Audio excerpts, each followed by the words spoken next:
Samantala, nakahanda ang National Food Authority sakaling ipatupad na rin ang 20 pesos na bigas sa mas maraming lugar sa probinsya ng Bohol. Sa katunayan, tapos na rin isailalim sa renovation ng mga warehouse sa lalawigan. Si Jessie Atienza sa detalye.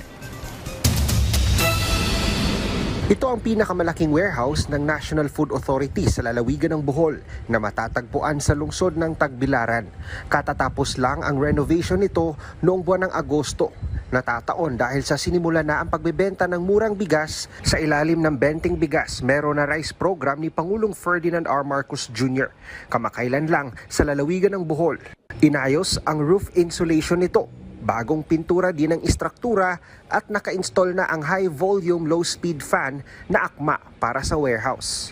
Yes, this is a part of mga initiative ni Administrator Larry Lacson na lahat ng mga bodega namin maging compliant doon sa mga standard ng good warehouse keeping practices. So, sa Bohol, ito po yung isa sa 3 warehouses na nag-undergo ng renovation.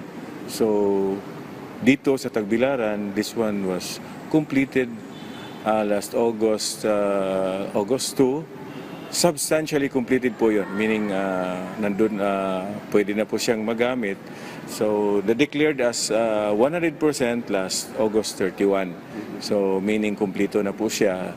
Taong 1976, itinayo ang warehouse na ito at nananatiling matatag kahit dinaanan na ng mga lindol at mga bagyo.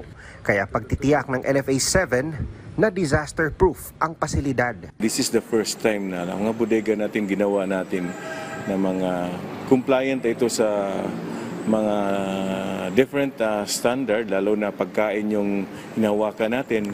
As you can see, makita nyo na naka-polyurethane itong flooring natin. Ito yung mga requirement na mapaganda natin yung kondisyon ng